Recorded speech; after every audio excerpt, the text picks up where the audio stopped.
ఆరాధన మీకే సమర్పించుకుంటున్నాను తండ్రి. ఆమేన్. మనం బైబిల్ పల్లవి పాడుకుందాము. చిన్న పుస్తకంలో నుండి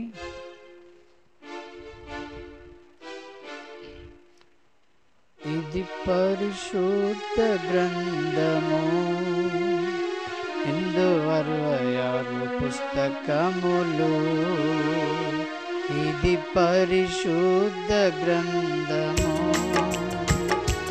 ఇందు 66 పుస్తకములు. ఇవి యెహోవా ఇచ్చిన ఆజ్ఞలు,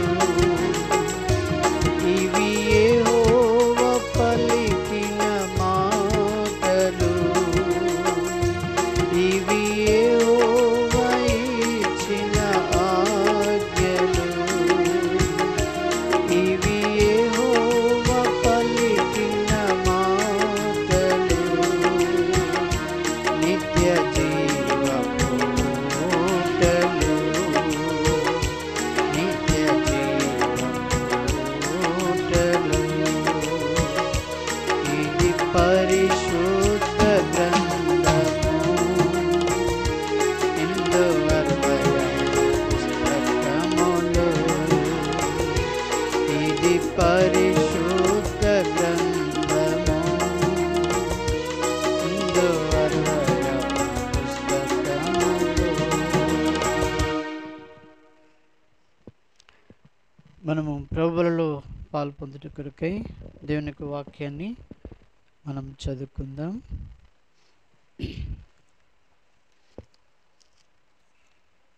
యథావిధిగా మనం చదివినట్టుగా 1 కొరింథీ 11:28 అందరం కలిసి చదువుకుందాం. కాబట్టి ప్రతి మనుషుడు తను తాను పరీక్షించుకునవలను, అలాగు చేసి ఆ రొట్టెను తిని ఆ పాత్రలోనిది త్రాగవలను. మరొక భాగము ప్రకటన గ్రంథము 1వ అధ్యాయము, ప్రకటన 1వ అధ్యాయము. ఇది కూడా మనం అందరం కలిసి చదువుకుందాం. 3వ వచనం, 1వ అధ్యాయం 3వ వచనం. సమయం సమీపించినది కనుక ఈ ప్రవచన వాక్యం చదువువాడును వాటిని విని ఇందులో వ్రాయబడిన సంగతులను గైకొను వారు ధన్యులు. ప్రభు సహాయం కొరకు మనం ప్రార్థన చేసుకుందాం. ప్రేమగల తండ్రి, పరిశుద్ధుడైన మా దేవ, నీకు వందనములు, కృతజ్ఞతాస్తుతులు చెల్లిస్తుంటున్నాం. ప్రేమించి జ్ఞాపకం చేసుకుని ఇంతవరకు నీ సన్నిధి మాతో ఉంచినారు, నీ వాక్యం ద్వారా మాట్లాడుతూ వచ్చినారు తండ్రి. నీకు వందనాలు. మాకు ఇచ్చినటువంటి ఆధిక్యతలు ఎంతో గొప్పవని నీ వాక్యం ద్వారా మాతో మాట్లాడుతూ వచ్చారు. అవును తండ్రి, నీవు మా పట్ల చూపిన నీ గొప్ప ప్రేమను బట్టి సమస్తమును మాకు కలుగు చేస్తున్నందుకే నీకు వందనము చెల్లిస్తూ, అది మాత్రమే కాదు, సంఘమునిచ్చి సంఘముగా ఆత్మీయంగా మమ్మల్ని పోషింపజేస్తున్నందుకే నీకు వందనము చెల్లిస్తుంటున్నాం. చౌబడిన వాక్యం ద్వారా మాతో మీరు మాట్లాడుతురండి. అయోగ్య ననుసలు చోటును మరుగు చేయము. యేసు నామములో స్తుతించి ప్రార్థిస్తున్నాం తండ్రి. ఆమేన్. దేవుని బిడ్డలముగా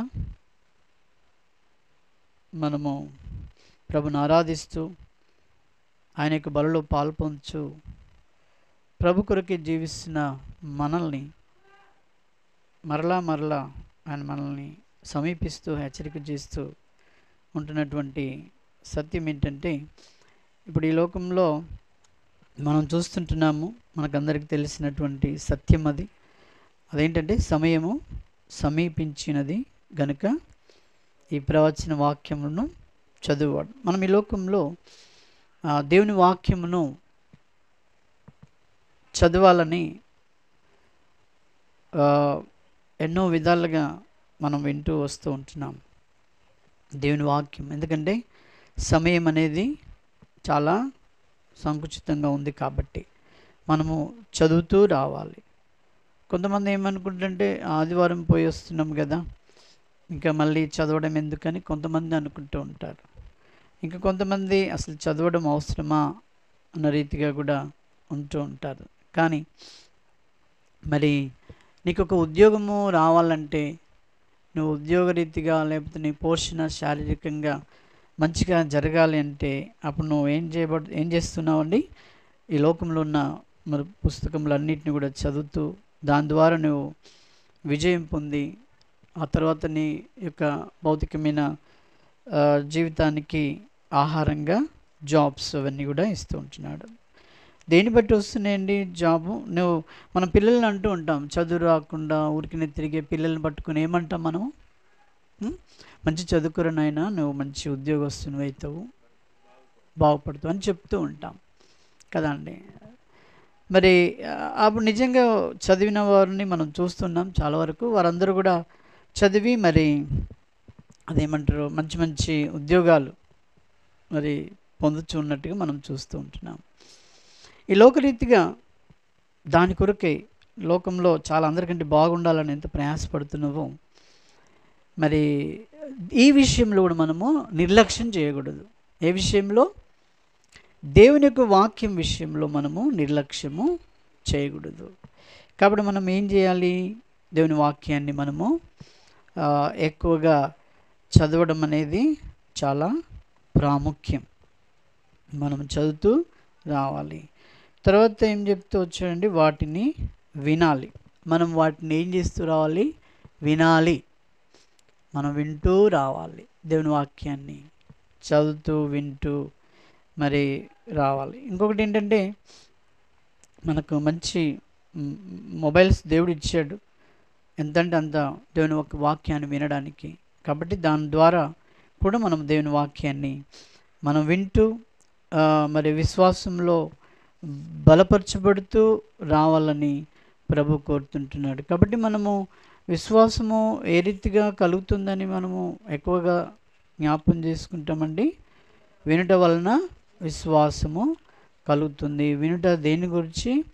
మరి అదే రోమా 10:17 మనం చూస్తూ వస్తాం. కాబట్టి వినుట వలన మీకు విశ్వాసము కలుగును. వినుట క్రీస్తుని గురించినటువంటి మాటల వలన కలుగును. మనం ఎవరి మాటలు వినాలి?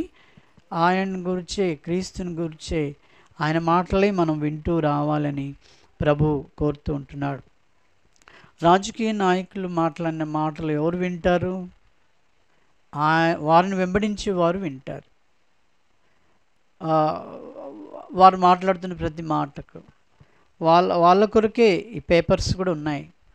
వాళ్ళు ఏం మాట్లాడారో దాన్ని మరి వింటూ మరి దాంట్లో మనము ఎక్కువగా బలంగా ఉండి దాని కొరకు పోట్లాడేవారుగా కూడా సిద్ధపడుతూ ఉంటారు. సిద్ధపడడానికి మొట్టమొదటి మనం ఏం చేయాలి? వింటేనే వస్తుంది. కాబట్టి దేవుని వాక్యాన్ని మనం ఏం చేస్తూ రావాలండి? వింటూ రావాలి. ఈ వినడంలో కూడా మనము అదేంటి ఆత్మీయమైనటువంటి నిజమైనటువంటి రక్షణలో స్థిరపడిన వారుగా వినడం అది చాలా ప్రాముఖ్యం. ఎందుకంటే అందరూ చెప్తున్నారు కదా వాక్యము, అన్నీ వినొచ్చు కదా అనడానికి వీలు లేదు. కాబట్టి ఏది ఇప్పుడు అందరూ తల్లులే, కానీ ఆ బిడ్డ ఎవరి మాట ఎక్కువ ఉంటుంది? తల్లిగా ఉంటుంది. అందరూ స్త్రీలే, అందరూ తల్లిలాగానే కనబడతారు, కానీ ఎవరి మాట ఎక్కువ ఉంటుంది? ఆమె తల్లి, తన సొంత తల్లిగా వింటుంది. కాబట్టి అందరూ ఉన్నారు లోకంలో, ఎవరైనా ఉండొచ్చు, కానీ నువ్వు వినేది మాత్రము నీ నిజమైనటువంటి నీ సంఘము, నీ నడిపింపు ఎలా ఉంటుంది దాన్ని బట్టి మనం వింటూ ఉంటే మనం ఏమైపోతామంటే చెదిరిపోకుండా విశ్వాసంలో స్థిరంగా మనము ఉంటూ వస్తాం. అలాగా మరి వింటూ రావాలా. కాబట్టి వినే దాంట్లో కూడా మనం చాలా ప్రాముఖ్యత వహించాలి. తర్వాత ఇంకేమన్నాడండి? గైకొనాల. ఇందులో వ్రాయబడిన సంగతులను గైకొను వారు ధన్యులు అన్నాడు. గైకొనడం అంటే అర్థం ఏంటి? గైకొనడం అంటే పాటించడం. ఓకే, మంచిది కదా.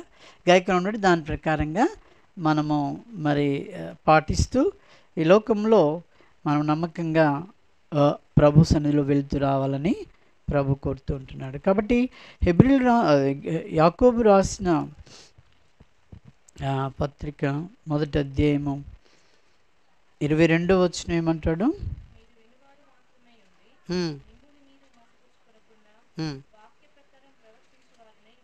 చాలు, మీరు కేవలము వినమన్నారు కదా అని చెప్పేసి అన్నీ వింటూ వింటూ వింటూ ఊరికినే వింటూ ఉంటే అట్లా కూడా మోసం. కాబట్టి మిమ్మల్ని మీరు మోసపరుచుకోకుండా వాక్య ప్రకారము ఏం చేయాలండి? ప్రవర్తించువారనై ఉండాలి. మనం వాక్య ప్రకారం ఏం చేయాలండి? మరి వింటే సరిపోతుందా? ప్రవర్తన చేయాలి కదా. ప్రవర్తన లేకపోతే వింటే ఎట్లా లాభం కదా అండి. కాబట్టి మనం వింటూ మరి గై కొనాలని చూసాం. ఇప్పుడు గై కొనడం అంటే దాని అర్థం ఏంటి అని చూసుకున్నాం కదా. కాబట్టి మనము గై కొనే వారంగా మనం ఉండాలి వాక్యం. ఇప్పుడు మనము మత్తయి సువార్త 8వ అధ్యాయం చూసినట్టయితే 8వ అధ్యాయంలో 5వ వచనంలో ఒక ఆయన ఉన్నాడు. ఎవరైనా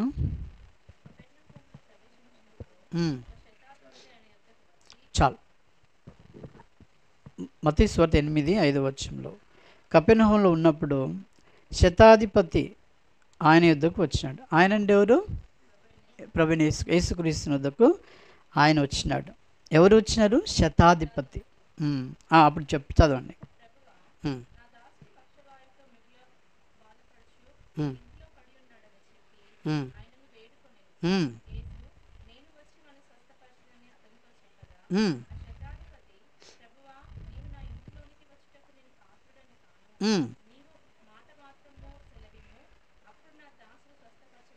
చాలు. శతాధిపతి అంటున్నటువంటి మాటలు ఏంటంటే, నీవు నా ఇంట్లోనికి వచ్చి రావడానికి నేను పాత్రుడను కాను, నీవు మాట మాత్రము సెలవిమ్ము. శతాధిపతి ఎవరితో అంటున్నాడు? యేసు ప్రభుతో, ఆయనతో అంటున్నాడు. ఆయనతో ఇవన్నీ పలకడానికి ముందు ఇది తెలుసుకోవాలి మనం. ఏంటంటే 18వ వచనం,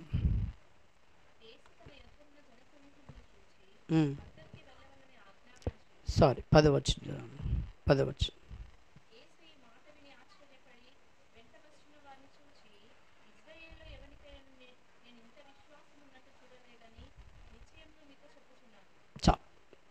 యేసు ఈ మాటలు విన్నాడు. ఏమని? నా నా నా నా దాసుడు ఇట్లా అస్వస్థత ఉన్నాడు, కాబట్టి నీవు ఆయనని బాగు చేయగలవని నేను ఎరుగుదును, కాబట్టి నీవు వచ్చి నా యొక్క దాసుని బాగు చేయమన్నప్పుడు ఆయన ఏమన్నాడంటే, నేను వస్తాను తర్వాత అని చెప్తే మరి శతాధిపతి ఏమన్నాడు? నువ్వు మాట మాత్రం సెలవివ్వు. నువ్వేం కావాలా? మాట మాత్రమే సెలవివ్వు, అప్పుడు నా దాసుడు స్వస్థపరచబడును.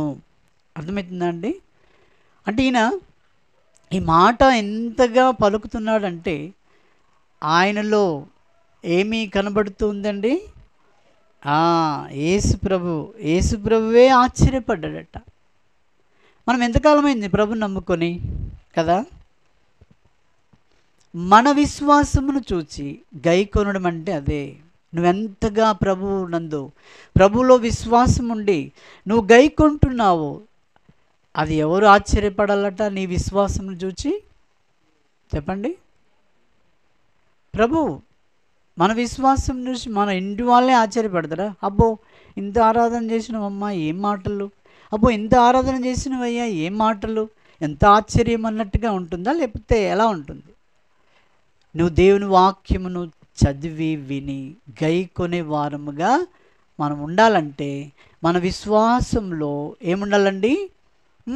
ప్రభు మెచ్చుకునేటువంటి, ప్రభు ఆశ్చర్యపడాలి. అంత విశ్వాసంలోనికి మనం ఏం కావాలి? రావాలి. ఈ శతాధిపతి ఎక్కడ కాన్వకేషన్స్కి వెళ్ళాడు? ఏ యూత్ మీటింగ్కి వెళ్ళాడు? ఏ సంఘ ప్రార్థనకి వెళ్ళాడు? ఏ కూడికలకు వెళ్ళాడండి ఆయన? మనం ఎన్నికి వెళ్ళినా కూడా విశ్వాసంలో స్థిరంగా ఉండం. మళ్ళీ కావాలి మీదికి మనం ఏమంటామండి? ఇది కావాలి, అది కావాలా, అది ఉండాలి, ఇది ఉండాలి అనుకుంటాం. ఉండడం చాలా మంచిది. అలాగ ఉండడం, అవన్నీ ఉండడము ఏంటి? అది చాలా మంచిది. కానీ ఉండేవరకేనా? గై కొనాలి అంటున్నాడు కదా ఇక్కడ. వాటిని ఏం చేయాలండి? గై కొనవలను అంటున్నాడు. చూడండి, ఇటు చూడండి. గై కొనవలను. మనం ఏం చేయాలి? గై కొనాలి. గై కొనాలంటే ఏం కావాలి? మనలో విశ్వాసం ఇంకా పెరుగుతూ రావాలి, ఇంకా పెరుగుతూ రావాలి. అది ఆయనకు అట్లాగే ఉంది. చూడండి, ఏసే ఆయననే ఆశ్చర్యపరిచేటువంటి ఇశ్రాయేలీయులలో నేను ఇంత విశ్వాసం ఉన్నట్టు నేను చూడలేదని నిశ్చయముగా చెప్తున్నాను. ఇశ్రాయేల్ అంటే ఎవరు? దేవుని ప్రజలు. ఇప్పుడు సంఘంలో ఉండేవారు ఎవరండి?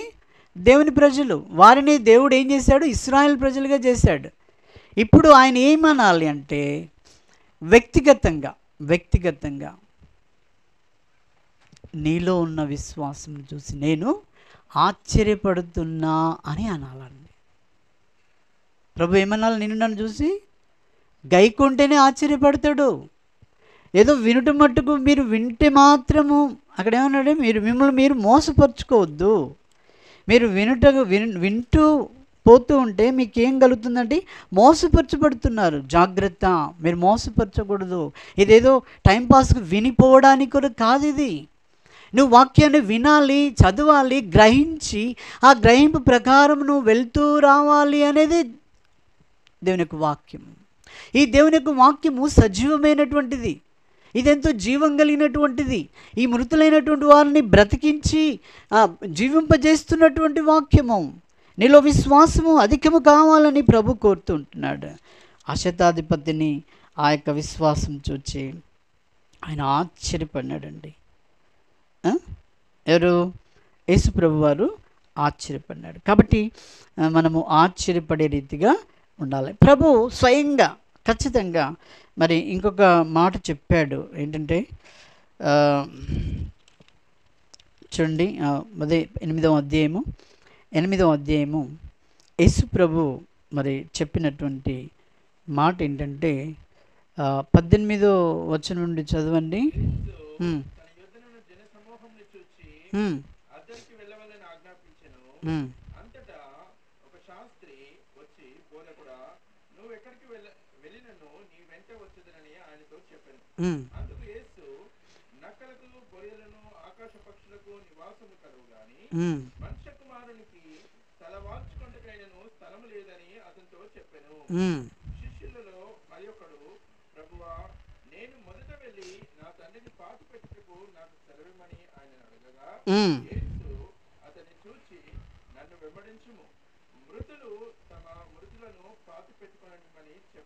చాలు.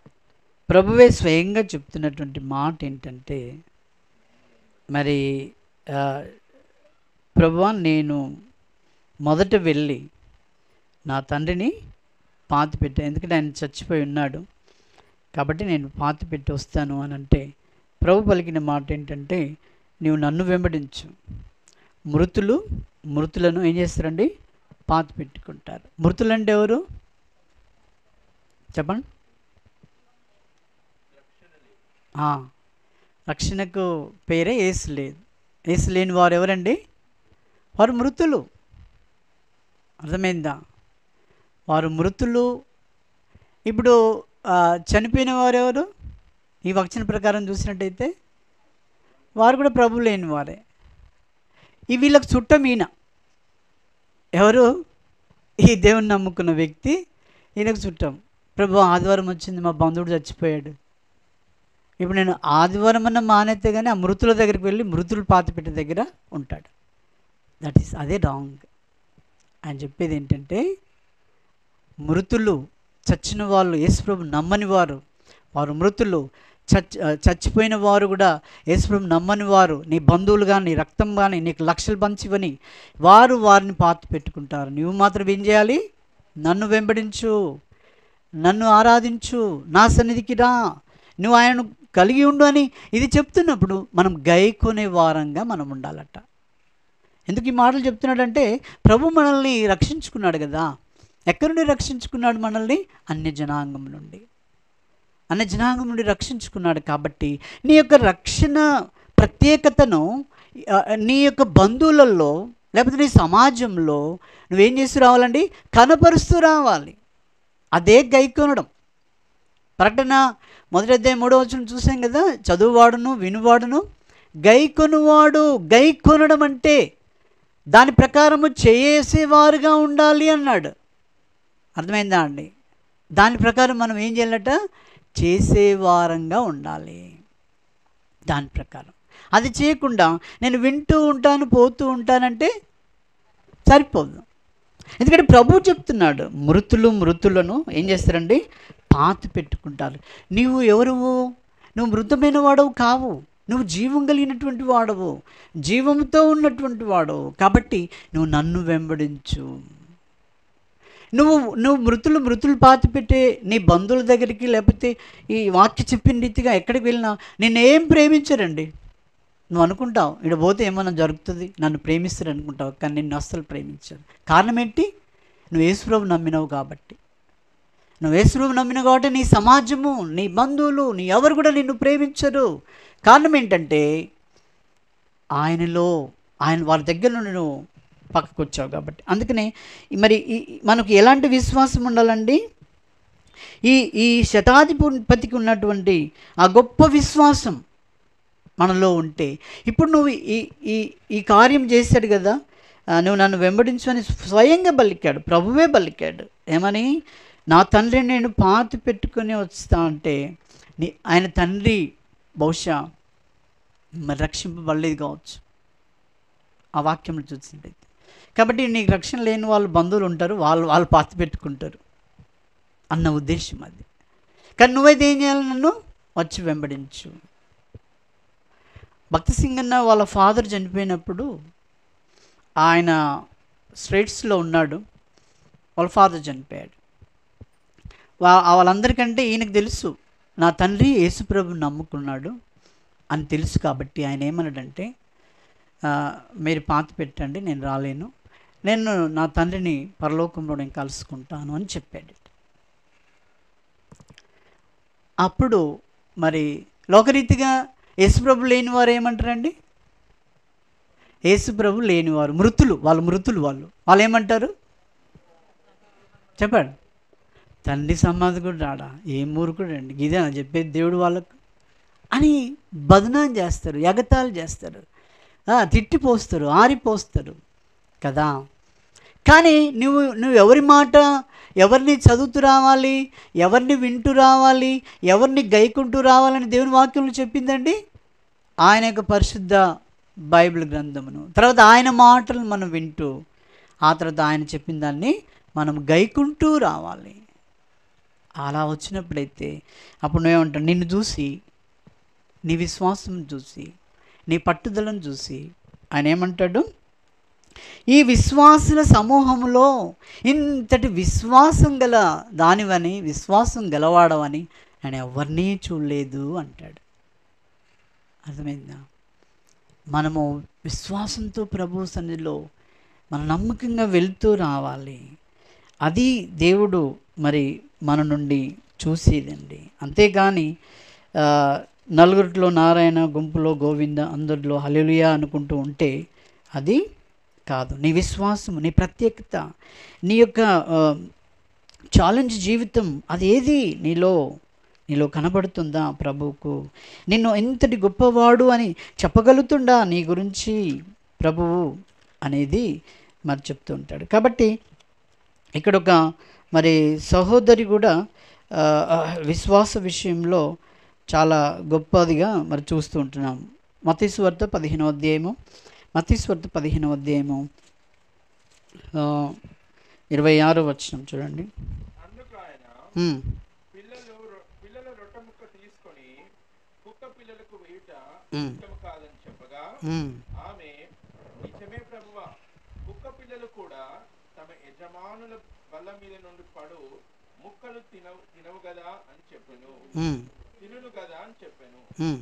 అందుకు యేసు, అమ్మా, నీ విశ్వాసం గొప్పది, నీవు కోరినట్టే నీకు అవును గాక అని ఆమెతో చెప్పెను.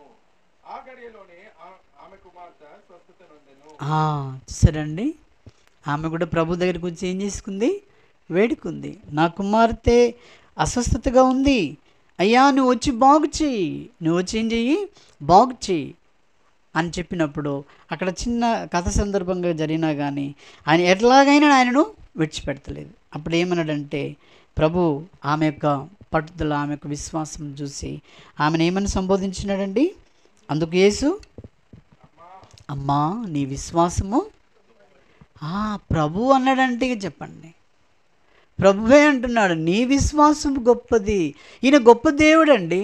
ఆయన గొప్ప దేవుడిగా ఉన్న ఆయనే నిన్ను చూసి, నీ యొక్క విశ్వాసం చూసి, గొప్ప, ఎంత గొప్పదానం అమ్మా, నువ్వెంత గొప్ప, చూసి ఎంత గొప్పదానం అని ప్రభు చెప్తున్నాడు. కాబట్టి మనము ఈ లోకంలో ప్రభును వెంబడిస్తున్నటువంటి మనము, దేవుడు మనకు వాక్యాన్ని ఇచ్చాడు. ఆ వాక్యాన్ని మనం ఏం చేస్తూ రావాలండి? ఆ వాక్యాన్ని మనం ఏం చేస్తూ రావాలి? చదువుతూ రావాలి, తర్వాత వింటూ రావాలి. దేవుని యొక్క వాక్యాన్ని ఏం చేయాలండి? మనం ఎక్కువగా వింటూ రావాలి, ఆ తర్వాత మరి గైకొనాలి. వింటూ వచ్చినప్పుడు ఇలాగ చెయ్యి అని చెప్తున్నాడు ప్రభు. గైకొనడం అంటే ఏంటి? ఇలాగ చెయ్యి. ఆ శతాధిపతికి ఉన్న విశ్వాసం నీలో ఉందా? నువ్వు అంతటి విశ్వాసంతో వెంబడిస్తున్నావా? మనం చెప్పుకోవాలంటే గొప్పగా చెప్పుకుంటాం. ఏమనంటే, ఇంత పొడు క్రైస్తవుని నేను, ఎన్నో ఏళ్ళైందని నాకు చెప్తాం. కానీ నీలో ఈ రోజుకు గొప్ప విశ్వాసం ఉన్నట్టుగా ఎవరు చూడాలట? ప్రభువే నిన్ను చూడాలి. అది చూస్తున్నాడా? నీ కష్టములు, బాధలు, ఇరుకులు, ఇబ్బందులు ఎన్నెన్నో వస్తూ ఉంటున్నాయి, ఎన్నో వస్తున్నాయి. వాటన్నిటిలో నుండి కూడా ప్రభు నాకు సహాయకుడు ఉన్నాడు, నాకే, ఆయనే నా ప్రభు, నేను ఆయనకు లోబడి ఉందును, ఆయనను గైకొందును, ఆయన చెప్పినట్టు నేను వింటాను అన్నటువంటి ఆశతో మనం ఉంటున్నట్టయితే మనలో ఏముంటుందండి? నిజమైనటువంటి విశ్వాసము ఉంటుంది. తర్వాత ఇంకొక మాట చూద్దాం. మత్తయి సువార్త 18వ అధ్యాయము, మత్తయి సువార్త 18వ అధ్యాయము 35వ వచనం. మీలో ప్రతివాడును తన సహోదరుని హృదయపూర్వకముగా క్షమించని ఎడల నా పరలోకపు తండ్రి ఆ ప్రకారమే మీ ఎడల చేయును అనెను. నెల్సన్ మండేలా గురించి విన్నారనుకుంటా కదా. నెల్సన్ మండేలా, ఆయన జైల్లో ఉన్నాడు కొంతకాలం కదండి.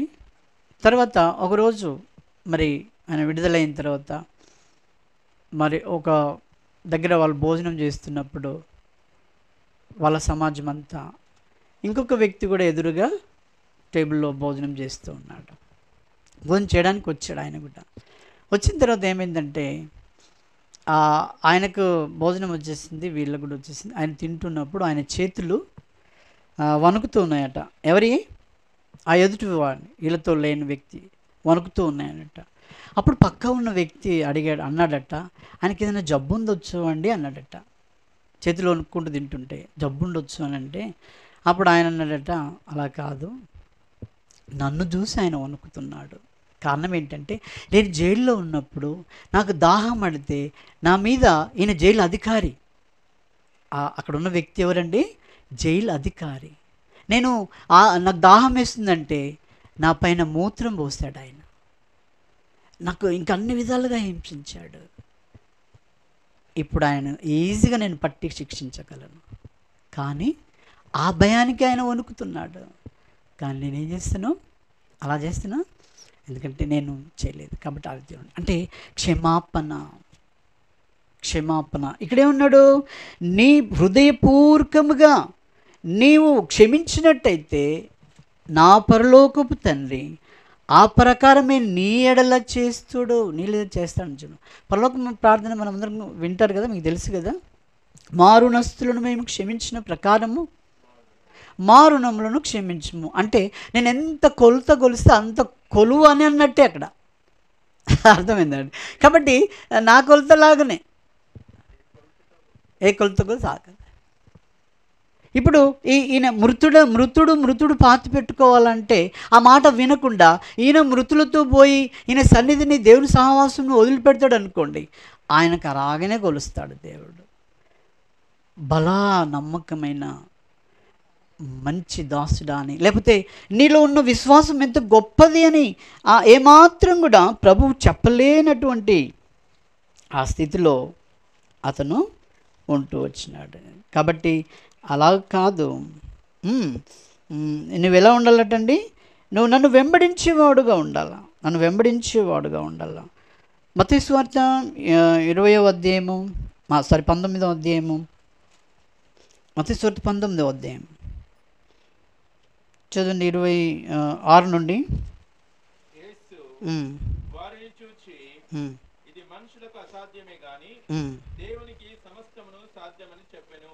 ఉమ్, పేతురు ఉమ్, ఇదిగో మేము సమస్తమును విడిచిపెట్టి నిన్ను వెంబడించితిమి ఉమ్. కనుక మాకేమి దొరుకునని ఆయన అడగగా చాలు, ఇక్కడ మీ కథ అంతా పైన చదువుకోవచ్చు. ఇక్కడ పేతురు ఏమంటే, పేతురుకు మనం ఏమేమి పేరు పెడతామండి? దుడుకు పేతురు. ఈ పేతురు అడిగిన దాన్ని బట్టి మనకు లాభం అయిందని నేను అనుకుంటాను. ఎందుకంటే ఆయన ప్రభుతో ఉండి వెంటనే అడిగాడు, ప్రభు మరి అన్ని విడిచిపెట్టి నిన్ను వెంబడిస్తున్నాం కదా, అన్ని విడిచిపెట్టి ఎన్ని తిట్లు పడుతున్నాను ఇక్కడ, అన్ని విడిచిపెట్టినప్పుడు అందరితో తిట్లు, బంధువులతో, అందరితో. కాబట్టి మరి ఇప్పుడు నిన్ను వెంబడిస్తున్నప్పుడు మాకు ఏం దొరుకుతుంది, మాకేమి దొరుకునని ఆయనను అడగగా. చూసారా అండి? ఒకవేళ మనము మర్చిపోయినట్టయితే ఇప్పుడు చెప్తున్నాడు పేతురు ప్రభుతో అడిగి చెప్తున్నాడు, మరి ఇన్ని విడిచిపెట్టి వస్తున్నాం కదా, మరి మాకేం దొరుకుతుంది అని అన్నప్పుడు మనకు ఆన్సర్ ఇస్తున్నాడు. చూడండి ప్రభు, చదవండి. యేసు ఉమ్, వారితో ఇట్లనెను, ఆ, ప్రపంచ పునర్జననమందు ఉమ్, మనుష్య కుమారుడు ఉమ్, తన మహిమగల సింహాసనం మీద ఉమ్, ఆసీనుడై ఉన్నప్పుడు ఉమ్. ఉండినప్పుడు నన్ను వెంబడించిన మీరును 12 సింహాసనముల మీద ఆసీనులై ఇశ్రాయేలు 12 గోత్రముల వారికి తీర్పు తీర్చుదురు. చూడండి ఎంత అధికారం ఇచ్చాడు. ఇంతకుముందుకు ఆరాధనలు మనం చూసాం, మనకు సింహాసనం మీద కూర్చోబెట్టాడు. ఇప్పుడు నీకు ఎంత అధికారం ఇస్తున్నాడు తెలుసా? 12 సింహముల మీద ఆసీనులై ఇశ్రాయేలు 12 గోత్రముల వారికి ఏం చేసావట? తీర్పు తీరుస్తావు. ఎప్పుడది? నీవు అన్ని కోల్పోయినప్పుడు, ఏమి లేనప్పుడు, అన్నిటిని విడిచి నువ్వు ఆయనను వెంబడించినప్పుడు అంత గొప్ప భాగ్యం జరుగుతుందండి. అలాగ చేయమని చెప్పాడా? లేదంటే నువ్వు బాగా చదవాలి, నీ బలవంతం ఉండాలి, నువ్వు మృతులతోటే సుట్టం చేయాలి, మృతులతో నువ్వు కలిసి ఉండాలి, వాళ్ళతో తిని తాగాలి, లేకపోతే ఇంకా నాకు ఇంత ఇస్తే అలాగ ఉంటానని చెప్పాడా? చెప్పలే. చదువు లేదు అక్కడ. ఏం కావాలండి? విశ్వాసము గొప్పది. నీకు దేవుడిచ్చిన విశ్వాసము ఏంటిది ఉండాలి? గొప్పదిగా ఉండాలా. నీ హృదయంలో అది ఎక్కువగా అవుతూ ఉండాలి. బ్లాండిన మరి ఆమె వాక్యం ప్రభు నమ్ముకున్న తర్వాత ఆమె చంపబడినప్పుడు ఆమెను చాలా చిత్రహింసలు చేశారు. పెద్ద సభకు పిలిపించారు. పిలిపించిన తర్వాత ఆమెను బట్టలు ఊడదీసి ఆమెను ఆ రీతిగా పెట్టినప్పుడు కూడా, నా ప్రభువే నాకు కావాలి, నాకు ఎవరొద్దు, ఏం లేకపోయినా పర్లే, నా ప్రభువే నాకు కావాలని చెప్పేసి ఆమె ఏం చేస్తుంది? ధైర్యంగా చెప్తుంది. కొనడం, వాక్యాన్ని కొనడం అంటే ఏంటండి? చదివి విడిచిపెట్టడం కాదు, ప్రభు కొరకై నిలబడేటువంటి స్థితి. చివరికి ఇట్లయితే లాభం లేదని చెప్పేసి కాలుతున్నటువంటి నూనెలో ఆమెను పడవేశారు. మన పరిశుద్ధ బైబిల్ గ్రంథం తీసుకుని వచ్చినటువంటి ఒక ఆయన ఎవరంటే టెండేల్ గురించి విన్నారా మీరు? ఆ టెండేలు దేవుని యొక్క వాక్యాన్ని తీసుకుని వచ్చినప్పుడు ఆ దేశంలో వారు ఏం చేశారంటే ఆయనను, అంటే క్లియర్గా చెప్తున్నా, ఆయన ఏం చేశారు? ఒక కొయ్యకు బంధించి ఆయన ఏం చేశారు? తగులబెట్టారు. ఆయన అలా కాలుతూ వెలుగై వచ్చాడు. దేని కొరకు? ఈ పరిశుద్ధ గ్రంథం నీ చేతిలో ఉన్నదంటే ఆయన బలి అయ్యాడు.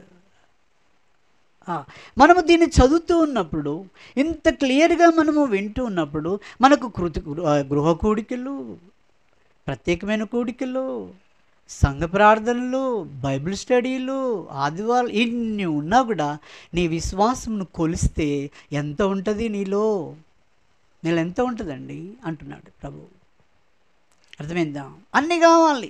ఏది లేకున్నా సనుగులు గునుగులు చేస్తూ ఉంటారు. నీలో సనుగు గునుగు వస్తుందంటేనే చాలు, నువ్వెంత విశ్వాసివో.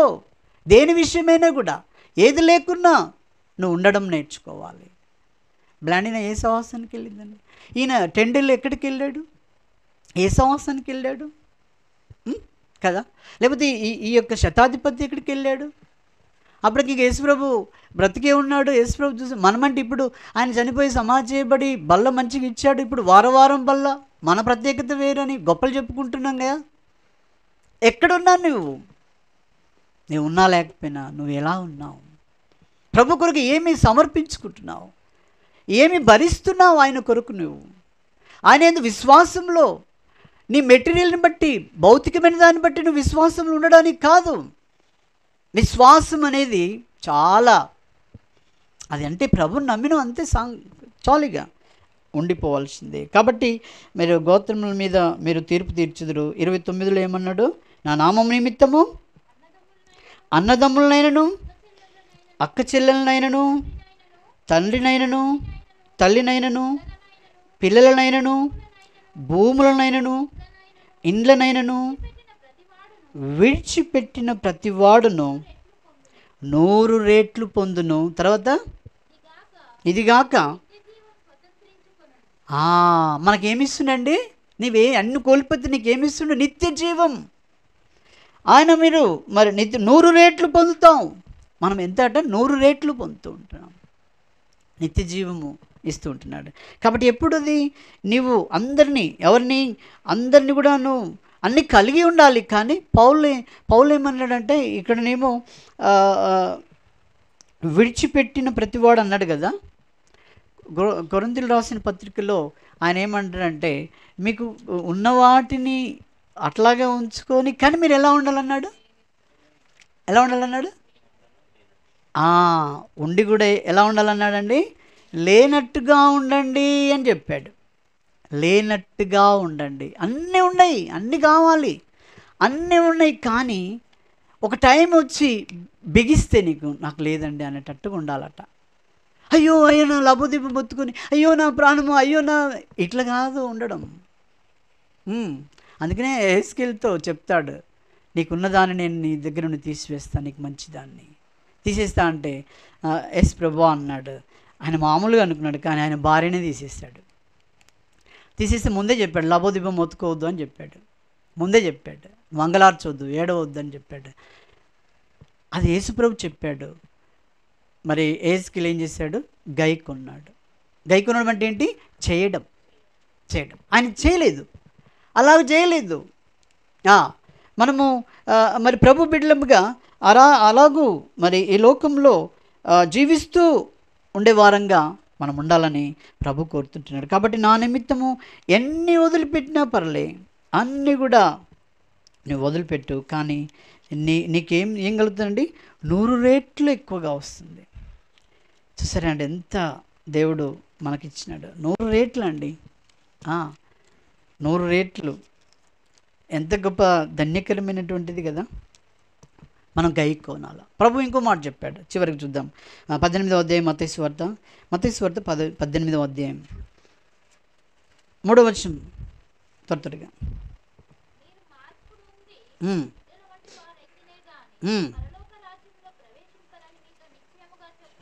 చాలు, మీరు మార్పు నొంది. మీ మార్పు ఊర్తుతూనే ఉండొద్దండి.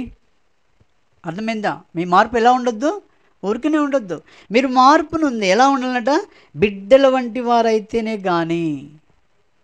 మనకు పరలోక రాజ్యం ఇవ్వడానికి ఆయన సిద్ధంగా ఉన్నాడండి దేవుడు. ఇవ్వడానికి కొరకు ఆయన ఏం చెప్తున్నాడంటే, మీరు బిడ్డల వంటి వారు కావాలి. అప్పుడు పరలోక రాజ్యంలో ప్రవేశము మీతో నిశ్చయముగా చెప్తున్నాం. పరలోక రాజ్యంలో అంటే బిడ్డల వంటి వారు అయితేనే కానీ పరలోక రాజ్యంలో ప్రవేశం. బిడ్డల వంటి వారు అయితేనే కానీ. అర్థమైంది? అలాగన్నట్టు. బిడ్డల వంటి వారు అంటే చిన్న బిడ్డలు ఎలా ఉంటారండి? చిన్న బిడ్డలు ఎలా ఉంటారు కదా. ఇప్పుడు ఉదాహరణ జాయ్ ఉన్నాడు అనుకోండి.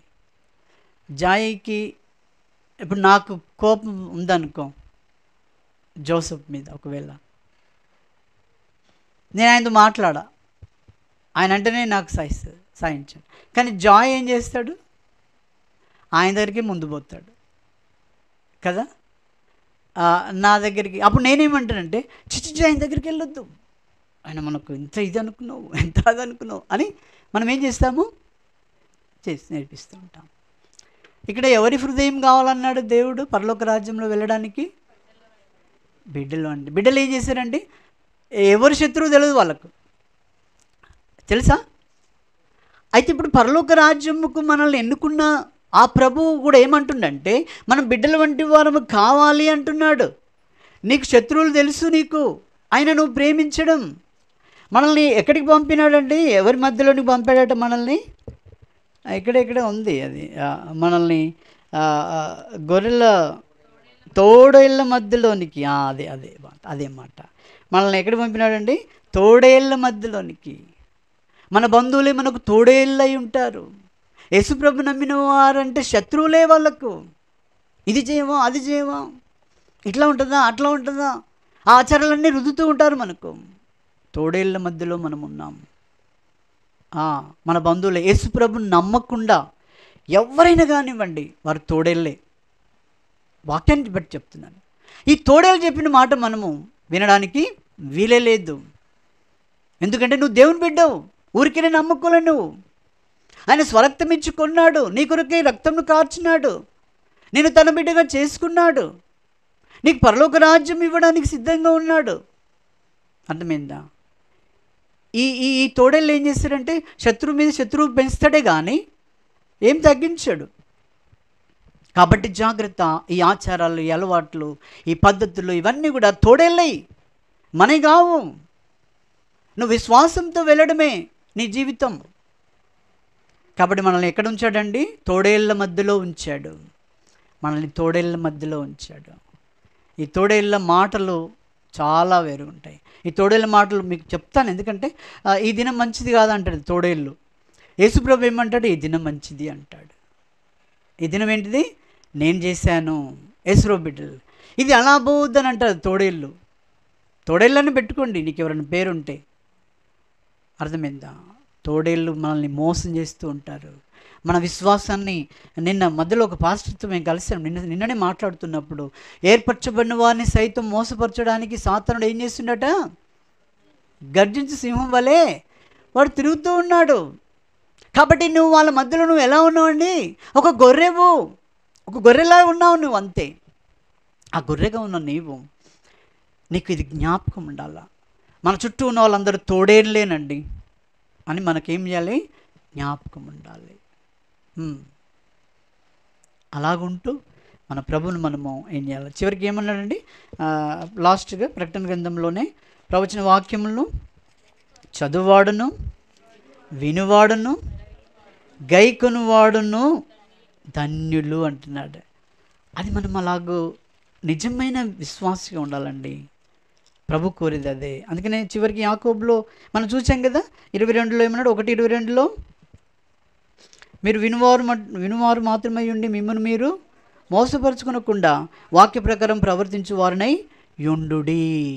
దేవుని బిడ్డలు ఎలా ఉండాలంటే వాక్య ప్రకారం ప్రవర్తించువారుగా ఉండాలి. ఈ అపవాది పిల్లలు ఎలా ఉంటారు? అలా ఉండరు. వాళ్ళు అపవాది సంబంధులు. వాడు తోడేళ్ళు లాంటి వారు. ఎవరు మింగుదుమా, ఎవరి కరుస్తుదమా, ఎవరిని మింగుదుమా, మాటల చేత. ప్రకటన మరి పాత నిబంధనలో కత్తులు ఉండే చంపడానికి, క్రొత్త నిబంధనలో దేవుడు ఏమిచ్చాడు? మాటలనే ఇచ్చాడు. ఈ మాటలే చాలు వాళ్ళను కరిచి, వాళ్ళని హత్య చేసి కోసి పెట్టడానికి. మాటలే చాలు. అర్థమైందా అండి? ప్రభు అలా చెప్తున్నాడు. కాబట్టి మనము పరలోక రాజ్యంలో వెళ్ళాలంటే ఆ ప్రకటన గ్రంథంలో చెప్పిన రీతిగా ఆ వచన ప్రకారం మనం చదువుతూ రావాలి. మనం ఏం చేస్తూ రావాలండి? చదువుతూ రావాలి. చదవడంలో ఒక లాభం ఏంటి తెలుసా? ఒక దినాన్ని నీకు చర్చ్ ఉండకపోవచ్చు. అయ్యో నేను ఆ బల్ల పాలు పొందితేనే, అయ్యో వాళ్ళతో కలిసి ఉంటేనే నేను బ్రతుకుతా, లేకపోతే సస్తా అంటే అట్లా కుదరదు. నీకై నువ్వు స్టాండ్ కావాలంటే వాక్యాన్ని బాగా నువ్వు చదువు. తర్వాత మంచి మాటలు అంటే దేవుని యొక్క వాక్యము విను. మంచి బోధకులు అనగా అపోస్తుల బోధన ఎందును, సహవాసం ఎందును, రొట్టె విరుచుట ఎందును, ఎడతెగక ప్రార్థన చేయటం ఎందును అవి కలిగి ఎవరు బోధిస్తున్నారో అది విను. అంతేగాని శబ్రం అంటే వాళ్ళే వినడానికి వీల్లేదు. చిక్కబర నంబర అది అంటారు కదా, అదేంటో తెలియదు మనకు, తెలియని భాష కదా. మాట్లాడు, నువ్వు క్లియర్గా మాట్లాడు, అర్థమయ్యేటట్టు. కాబట్టి జాగ్రత్తగా విను. మనం ఎక్కడ మోసపోకూడదు అంటుంటున్నాడు. తర్వాత ఏం చేయాలండి? నీకై నువ్వు గ్రహించు, వాటి ప్రకారం చెయ్యి. నువ్వు దాని ప్రకారం నువ్వేం చేయాలి? చెయ్యాలి. చేసేవారంగా మనం ఉండాలి. ఊరికినే బొమ్మలాగా ఉండొద్దు. సరిగ్గా చేయకపోతే, సరిగ్గా వినబడకపోతే ఉప్పు స్తంభం అది నిలబడుతుంది, అంతే సంగతులు. కాబట్టి మనం చేసే వారంగా ఉండాలి. మనం జీవం కలిగిన వారం కాబట్టి మనము చేసే వారంగా ఉండాలి. కాబట్టి